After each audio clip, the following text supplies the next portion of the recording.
Oke, dan ini masih berkaitan dengan masalah kecelakaan ya Pak ya. Kadang itu kan kalau masyarakat ada kecelakaan pengen langsung update nih.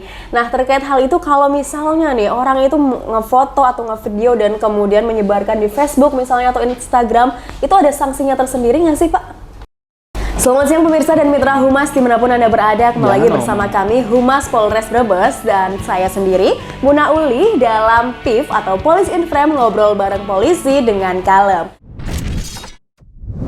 Sebelumnya kami memberitahukan terlebih dahulu bahwa kami berdua, kami di sini semuanya sudah vaksin booster dan juga kami berada di ruangan tertutup, jadi kami izin untuk membuka masker. Dan pada hari ini kami kedatangan narasumber yang sangat luar biasa. Beliau adalah Kanit Gakum Satlantas Polres Brebes, yakni Ibda Rizky Renandi Putra STRK. Selamat siang Pak Rizky. Selamat siang Mbak. Luar biasa sekali ini di tengah-tengah kesibukannya bisa menyempatkan waktunya ya Pak. Terima kasih banyak, dan juga bagi mitra Humas yang nanti ingin bertanya sesuatu tentang apa yang kita bahas hari ini, siang hari ini, boleh langsung ditulis di kolom komentar.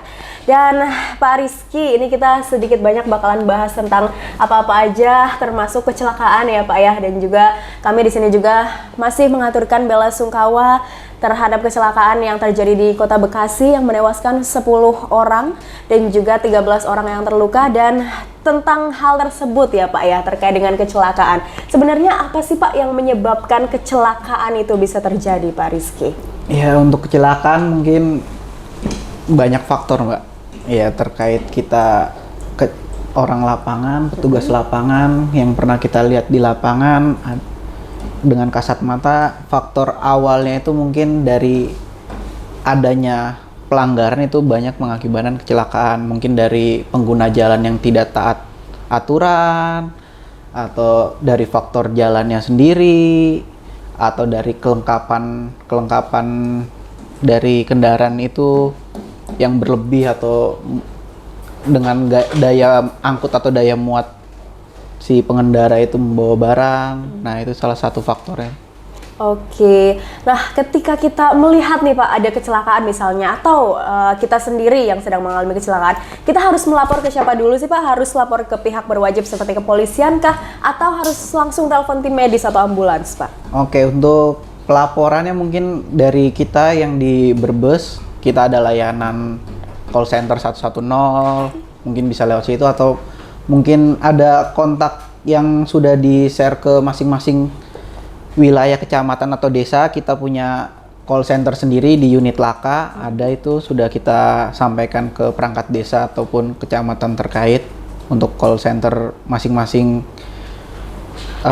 maksudnya daerah. Call center masing-masing daerah, baik di selatan ada pos Laka di Bumiayu, di Tanjung ada pos Laka Tanjungnya, baik di Brebes kita bagi regional untuk guna quick response kita melayani kepada masyarakat, cepat sampai lokasi, cepat mengamankan, kita cepat lakukan tindakan sesuai dengan SOP yang berlaku.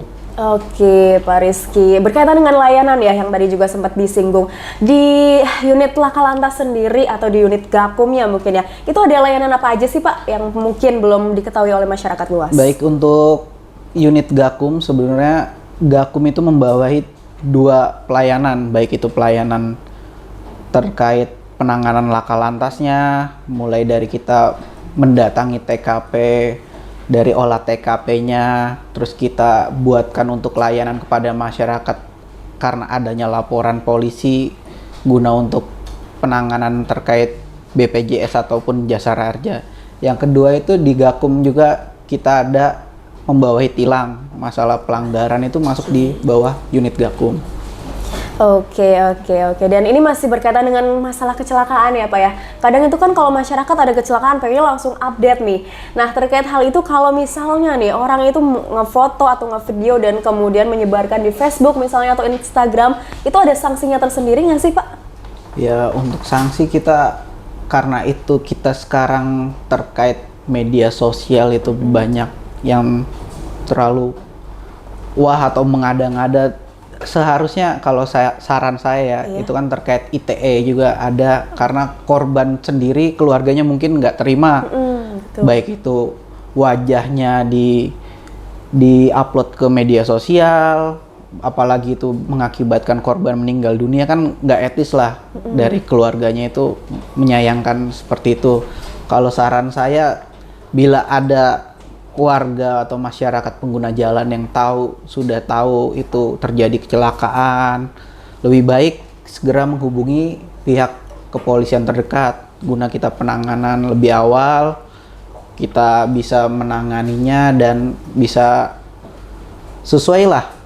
Maksudnya kan kita menjaga dari keluarga ini loh, keluarga korban. Rata-rata kita ada masukan, Pak ini kok keluarga saya ini, ya itulah contoh yang sebelumnya kegiatan Brebes Expo yang tahun-tahun sebelum COVID itu kan pernah kita expose itu adalah korban lakanya seperti ini. Ternyata yang lihat juga ada keluarganya. Nah itu mungkin saran dari teman-teman yang pengguna jalan, ya namanya jari kan ya, asal-asalan, tahu-tahu tapi kan keluarganya nggak nerima, kurang nerima. Oke, jadi lebih baik langsung melapor aja ya Nan ya, daripada harus menyebarkan kemana-mana. Oke, dan yang kita sering temuin itu kan kecelakaan atau serempetan gitu ya antara pengguna sepeda goes ya, untuk goes dan juga sepeda motor.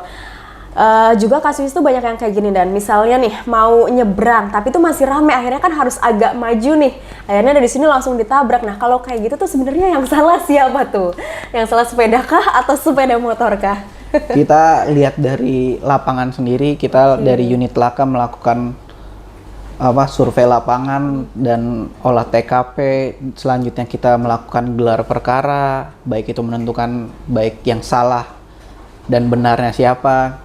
Nah itu juga sangat menarik kalau kasus seperti ini kan. Rata-rata contoh pertigaan, ya tadi kan dibilang Mbak Muna si sepeda ini akan nyebrang. Kita lihat lagi kan, kita namanya pengguna jalan kan sebelumnya ada legalitas terkait SIM, surat izin mengemudi. Otomatis di situ ada ujian praktek dan ujian teorinya.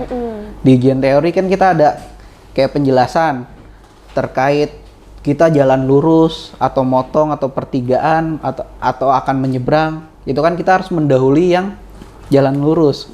Otomatis yang akan menyeberang harusnya kan berhati-hati, lihat kiri kanan dulu sebelum menyeberang. Nah itu kira-kira. Dan kita di sana kan juga memeriksa dari pengendara itu sendiri terkait saksi di lapangan yang ada. Yang pertama lihat kejadian kan kita mintain keterangan itu, Mbak. Oke. Jadi kita bukan asal menentukan si ini yang salah, si mobil misalnya atau motor yang salah, kan kita belum tentu. Iya, betul. Nah, siap. Berarti intinya kita harus tetap berhati-hati di jalan ya Pak ya. Dan terkait dengan kecelakaan menonjol ya, mungkin kalau kita kilas balik di Brebes itu kejadian di flyover Kretek yang menewaskan beberapa orang di situ ya. Itu sebenarnya tuh apa yang menyebabkan kecelakaan itu bisa terjadi, juga akhirnya solusinya apa? Juga satu lagi nih Pak nih, kalau kayak gitu akhirnya pemilik truknya misalnya gitu ya, pemilik truknya ini yang mengakibatkan kecelakaan itu ditahan nggak sih, dikasih sanksi atau nggak sih Pak? Baik, kalau untuk yang Kretek, flyover Kretek sebenarnya itu semuanya sudah dikaji oleh beberapa instansi terkait. Kalau untuk pribadi saya sebenarnya bukan salah flyovernya atau salah apanya, karena pengguna jalan ini baik dari supir atau membawa DO di situ kan berawal. Kalau yang kejadian menonjol itu kan karena dia itu membawa kapasitas melebihi DO-nya, muatan dari kendaraan itu. Nah, terkait masalah yang punya kendaraan itu bisa dikaitkan, bisa, karena perusahaan tersebut kita cek suratnya, kita cross check perusahaannya, dari supir jalannya sekian, kalau nggak mau jalan ganti supir yang lain atau dari ekspedisi yang lain, kan seperti itu. Oke, berarti intinya kita juga mengkaji, udah mengkaji semuanya ya. Untuk faktor jalan ya sebenarnya sesuai kalau emang tidak ada pelanggaran atau muatan yang berlebih itu. Oke, baiklah. Boleh dong Pak dikasih imbauan kepada masyarakat juga mitra humas supaya selamat dalam berkendara.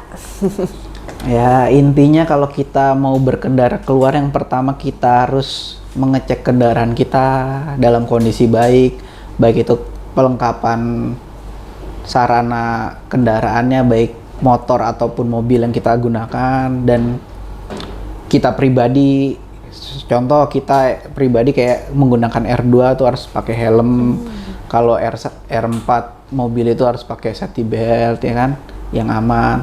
Terus sebelum itu juga kita intinya fokus lah di jalan, patuhi rambu-rambu yang ada. Kadang juga banyak kendaraan yang maksain kan, oh ini udah lampu merah hijau mau kuning mau merah, nah dia di saat kuning itu kadang tambah gas ya kan, tambah kecepatan. Ya mungkin bisa dipatuhi lah, kalau namanya udah rambu kuning kan hati-hati, nggak perlu kenceng-kenceng, nggak perlu nguber waktu untuk sampai tujuan.